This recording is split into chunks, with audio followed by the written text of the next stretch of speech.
So hello and welcome to Defense Study Capsule. I hope you all are doing well and preparing for your NDA examination. इस video में हम लोग discuss करने वाले हैं calculus के बारे में। पिछली वीडियो में हमने अलजेब्रा कवर किया था और उसके सारे इंपॉर्टेंट टॉपिक्स के बारे में डिटेल्ड में मैंने बताया था कि कौन कौन से टॉपिक आपको करने हैं, कैसे करने हैं और कौन कौन से टॉपिक आपको छोड़ देने हैं। सेम थिंग हम लोग कैलकुलस के लिए करने वाले हैं, तो इस वीडियो को एंड तक देखना और अपने दोस्तों के साथ इस वीडियो को शेयर करना।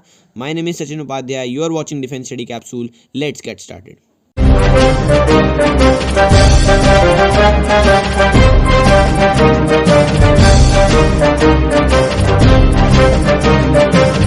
आज की वीडियो के स्पॉन्सर हैं Byju's exam prep. Byju's exam prep में आपको हर डिफेंस एग्जामिनेशन की प्रिपरेशन कराई जाती है with SSB preparation as well, और इनके सिलेक्शन रेट काफ़ी हाई हैं। यहाँ पे आपको काफ़ी सारे डिफरेंट कोर्सेज प्रोवाइड करे जाते हैं जो काफ़ी हेल्पफुल हैं, जिसमें live classes, notes, mock test सब कराए जाते हैं। अगर आपको कोई भी कन्फ्यूजन है इन कोर्सेज को ज्वाइन करने में तो आप एजुकेशनल काउंसलर से गाइडेंस ले सकते हैं by filling the form. I will provide the link in description. और यहाँ प्राइस हाइक होने वाला है आफ्टर 31 जैन, तो आप लोग उससे पहले इन कोर्सेज को परचेज करिए। I will provide all courses link in my description box, तो go and check out now. इसमें हम लोग कवर करने वाले हैं कैलकुलस के बारे में। देखो, कैलकुलस काफ़ी ज़्यादा इंपॉर्टेंट है और काफ़ी सारे कैंडिडेट्स को ये दिक्कत करता है, क्योंकि कैलकुलस काफ़ी वास्ट टॉपिक है और इसकी जो प्रॉब्लम्स होती हैं वो लेंदी होती हैं एज वेल एज थोड़ी सी ट्रिकी होती हैं। तो कैलकुलस आपको एक अच्छे एफिशिएंट वे में करना काफ़ी ज़्यादा इंपॉर्टेंट होता है, क्योंकि कैलकुलस का वेटेज भी ज़्यादा होता है एनडीए में और काफ़ी डिफ़िकल्टी भी फेस करनी पड़ती है कैंडिडेट्स को कैलकुलस करने में। तो अगर आपके पास कम टाइम है और आपको कैलकुलस भी अपना कंप्लीट करना है तो आपको कौन कौन से टॉपिक्स करने चाहिए उसके बारे में आज डिस्कस करते हैं। तो सबसे ज़्यादा मेन टॉपिक जो मेरे हिसाब से सबसे ईजी भी है पर मेन टॉपिक भी है और जिसमें आप स्कोर कर सकते हैं वो है लिमिट्स, कंटिन्यूटी एंड डिफरेंशियबिलिटी। देखो, लिमिट्स, कंटिन्यूटी एंड डिफरेंशियबिलिटी में जनरल जो क्वेश्चंस आते हैं वो इस टाइप के होते हैं। लिमिट्स में अगर आप बात करें तो लिमिट्स में जनरली आपके एल ऑर्बिटल से जो एल ऑर्बिटल रूल है उससे सारे जो फॉर्मूले होते हैं वो क्वेश्चन होते हैं वो सॉल्व हो जाते हैं आपके, ठीक है। तो आपके एल ऑर्बिटल रूल आप लगा सकते हैं अपने लिमिट्स के क्वेश्चंस में। उसके बाद लिमिट्स में जनरली क्वेश्चन इस टाइप के आते हैं कि आपकी लिमिट एग्जिस्ट करती है, ठीक है। तो आपको किसी वेरिएबल की वैल्यू निकालनी पड़ती है। मान लो ए और बी दे रखे हैं आपको उस इक्वेशन में, तो आपकी लिमिट एग्जिस्ट करती है और आपको उसकी निकालनी है, ठीक है। फिर एक टाइप के क्वेश्चन आते हैं 1⁻∞ वाले क्वेश्चन, काफ़ी फेमस है, ठीक है। ये जनरली बंदों को इनके फॉर्मूला नहीं पता होता, बट ये बहुत सिंपल मेथड होता है। मान लो फंक्शन के ऊपर फंक्शन वाली इक्वेशन आ गई हमारे पास ऐसी 1 - x⁻x, ठीक है, limit x tend to infinity, इस टाइप की प्रॉब्लम आ गई। तो ये 1⁻∞ वाली प्रॉब्लम हो जाती है। सॉरी, ये 1/x होगा यहाँ पे, 1⁻∞ वाली प्रॉब्लम्स हो गई है। अब इसे हम लोग कैसे सॉल्व करेंगे तो उसका अलग मेथड होता है। इनके रिलेटेड वीडियो मैं आपको डिस्क्रिप्शन में दे दूंगा, ठीक है। तो लिमिट्स में आपके ये वाले प्रॉब्लम्स आपके आते हैं जनरल, ठीक है।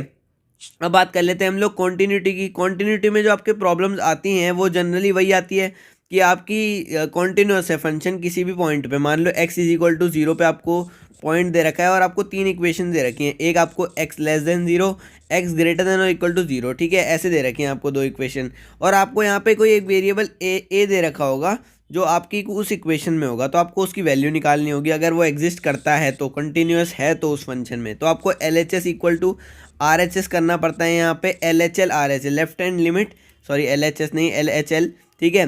तो LHL = RHL करना पड़ता है आपको यहाँ पे, left hand limit = right hand limit, ठीक है। तो उससे आप आराम से निकाल सकते हैं। उसके बाद डिफरेंशियबिलिटी की बात कर लेते हैं। तो डिफरेंशियबिलिटी में भी सेम कॉन्सेप्ट फॉलो होते हैं। डिफरेंशियबिलिटी में भी यही टाइप के क्वेश्चन आते हैं कि वो डिफरेंशिएबल है तो वो कॉन्टिन्यूस भी होगा, ये प्रॉपर्टी होती है, और उसी से आपको ऐसे क्वेश्चन सॉल्व करने पड़ते हैं जिसमें आपको ए या बी की वैल्यू निकालनी पड़ती है। अगर वो डिफरेंशिएबल है किसी पॉइंट 0, 1, 2 जो भी दे रखा हो वहाँ पे, उस पॉइंट पे आपका डिफरेंशिएबल है तो आपको निकालनी होती है ए और बी की वैल्यू। इसी टाइप के जनरल क्वेश्चन आते हैं, तो आप इन्हें प्रैक्टिस करिए। प्रीवियस ईयर में भी यही ज़्यादातर पूछे गए हैं, ठीक है। अगला टॉपिक जो काफ़ी ज़्यादा इंपॉर्टेंट है और काफ़ी बंदे मिस कर देते हैं इस टॉपिक को, और आजकल क्वेश्चन काफ़ी ज़्यादा पूछे जा रहे हैं, वो है डिफरेंशियल इक्वेशन। भाई मेरे हिसाब से डिफरेंशियल इक्वेशन मत मिस करना, चाहे तुम कुछ और टॉपिक मिस कर दो, इंटीग्रल मिस कर दो, differential equation is very very important, ठीक है। अब मैं क्यों कह रहा हूँ, इसके मैं टॉपिक्स बताता हूँ तुम्हें, तो तुम्हें पता लगेगा कि तुमने फेमिलियर हो कि नहीं तुम इन टॉपिक से, कि ये जो कुछ टॉपिक्स पूछे जाते हैं डिफरेंशियल इक्वेशन से वो कौन कौन से हैं। सबसे पहले तो ऑर्डर एंड डिग्री वाले क्वेश्चन आ जाते हैं कि आपको एक डिफरेंशियल इक्वेशन दे देंगे, आपको उसकी ऑर्डर निकालना है और डिग्री बताना है। अरे यार, ये ईजीएस्ट क्वेश्चन होते हैं और 2 क्वेश्चन इसके अगर आगे तो आप आराम से कर लोगे। अगर आपको कॉन्सेप्ट पता है कि ऑर्डर कैसे निकालते हैं डिग्री, तो आपका यही प्रॉब्लम सॉल्व हो गई। 2 क्वेश्चन यहाँ से बन गए, ठीक है। अगले क्वेश्चंस होते हैं वो सिंपल फॉर्म वाले होते हैं, ठीक है, जिसमें आपको बताना होता है कि उसे सॉल्व करना होता है आपको डिफरेंशियल इक्वेशन को, और आपको उसका सॉल्यूशन निकालना होता है, ठीक है। मान लो कोई आपको डिफरेंशियल इक्वेशन दे रखी है तो आपको उसे सॉल्व करनी है, ठीक है। उसके बाद एक हमारा होता है एक और मेथड, दो तीन मेथड दे रखे हैं यहाँ पे डिफरेंशियल इक्वेशन में। सारे मेथड्स के आपको एक एक क्वेश्चन आ सकते हैं, ठीक है, या फिर अलग अलग मेथड्स के क्वेश्चन आ सकते हैं। तो आपको सारे मेथड्स पढ़ने हैं इसके, जो आपको डिफरेंशियल इक्वेशन सॉल्व करने में मदद, ठीक है। तो सॉल्यूशन ऑफ डिफरेंशियल इक्वेशन काफ़ी ज़्यादा इंपॉर्टेंट है। ऑर्डर डिग्री इंपॉर्टेंट है डिफरेंशियल इक्वेशन में, ठीक है। और एक टाइप की प्रॉब्लम्स आती है वर्ड प्रॉब्लम्स, ठीक है, जिन्हें यहाँ पे वर्ड प्रॉब्लम्स दे रखी होती हैं कि एक सर्कल का इक्वेशन ये है या लोकस ये दे रखा है, तो आपको उसकी इक्वेशन निकालनी है, ठीक है, डिफरेंशियल इक्वेशन। तो वर्ड प्रॉब्लम्स में आ जाता है वो। इस टाइप के 3 टाइप के प्रॉब्लम्स आते हैं, वो आपको करके जाने हैं। और डिफरेंशियल इक्वेशन काफ़ी ज़्यादा पूछा जा रहा है। अगर मैं बात करूँ 2021 के बारे में, तो इसके क्वेश्चन काफ़ी ज़्यादा आ रखे हैं, 5 से 6 क्वेश्चन आ रखे हैं डिफरेंशियल इक्वेशन के, सिर्फ 1-2 टॉपिक्स पे, ठीक है। तो 2021 2022 के हिसाब से बता रहा हूँ, तो डिफरेंशियल इक्वेशन पक्का करके जाना, ठीक है। अब हमारा डिफरेंशियल इक्वेशन हो चुका है। उसके बाद बात करते हैं जो अगला टॉपिक है, वो आता है डेरिवेटिव्स। डेरिवेटिव्स मतलब सिंपल डेरिवेटिव्स, ठीक है। इसके क्वेश्चन ज़्यादातर पूछे जा रहे हैं आजकल डेरिवेटिव्स के। डेरिवेटिव्स के क्वेश्चन तो पहले से ही आते हैं, जो नॉर्मल डेरिवेटिव्स होते हैं ना, वो आप करके जाना, ठीक है, डेरिवेटिव्स, ठीक है, वो आप करके जाना, ठीक है। तो आपकी काफ़ी ज़्यादा हेल्प हो जाएगी, ठीक है। तो डेरिवेटिव इजी टॉपिक है और पूछा भी जाता है। उसके बाद बात करते हैं जो नॉर्मल टॉपिक है, उसके बारे में बात करते हैं, जो काफ़ी ज़्यादा पूछा नहीं जाता बट इंपॉर्टेंट भी है, वो है डेफिनेट इंटीग्रल। अब मैंने डेफिनेट इंटीग्रल को नीचे क्यों रख रखा है, ये तो काफ़ी ज़्यादा इंपॉर्टेंट टॉपिक है, ठीक है, वेरी इंपॉर्टेंट टॉपिक में आता है। बट यार ये काफ़ी ज़्यादा मतलब ट्रिकी टॉपिक है। अगर मैं डेफिनेट की बात करूँ तो ये तभी भी ईजी टॉपिक है, क्योंकि इसमें जनरल फॉर्मूले लगते हैं। और एनडीए में देखा गया है कि ज़्यादातर जो क्वेश्चन आते हैं डेफिनेट इंटीग्रल के, उनका आंसर 0 हो जाता है, क्योंकि वो ऑड वाले होते हैं, ठीक है। ऑड जो ऑड फंक्शन होते हैं उन पे बेस्ड होते हैं। और ऑड फंक्शन हमारा -a क्या हो जाता है, 0 हो जाता है, ठीक है। अगर यहाँ अंदर ऑड फंक्शन होता है तो वो कॉन्सेप्ट लगता है और ज़्यादातर आंसर 0 आ जाता है। तो आपको डेफिनेट इंटीग्रल करके जाना है। अब अगर आप डेफिनेट कर रहे हैं तो आपको इंडेफिनेट की नॉलेज तो होनी चाहिए, तो मैं इसलिए भी येलो में रखा है। ये बेसिक्स आपको करके जाने हैं, ठीक है। इसके इनडेफिनेट इंटीग्रल इसलिए नहीं बोल रहा हूँ क्योंकि ये बहुत टाइम कंज्यूमिंग है, इसमें इतने सारे पार्ट हैं, टाइम कंज्यूमिंग बहुत ज़्यादा है, ठीक है। तो आपको इसे स्किप कर सकते हो आप इसे, बट आपको इसके बेसिक्स पता होने चाहिए, तभी आप डेफिनेट इंटीग्रल कर पाओगे। बट अगर आप दोनों मिक्स कर दोगे तो वो सही नहीं रहेगा। आपको इनडेफिनेट तो आने ही चाहिए इसके फॉर्मूले, और बेसिक्स इसके आने चाहिए इनडेफिनेट के, और डेफिनेट आपको पूरा अच्छे से आना चाहिए। सिक्स्थ बात करते हैं तो वो होता है applications of derivative. Applications of derivative में क्या होता है, इसमें आपको मान लो इसकी वर्ड इक्वेशंस बहुत ज़्यादा, वर्ड प्रॉब्लम बहुत ज़्यादा फेमस होती हैं, ठीक है, वर्ड प्रॉब्लम्स। बट वो एट द सेम टाइम बहुत लेंदी होती हैं, इसलिए मैंने इसे सबसे नीचे रख रखा है। इसकी वेटेज भी इतनी ज़्यादा नहीं है, बट प्रॉब्लम्स आ सकती हैं, 2-3 क्वेश्चन आ सकते हैं एप्लीकेशन ऑफ डेरिवेटिव के, कि हाँ मैंने एक कोन बना दिया, ठीक है, तो उसकी हाइट कितनी होगी, ये सब क्वेश्चन आ जाते हैं एप्लीकेशन ऑफ डेरिवेटिव से।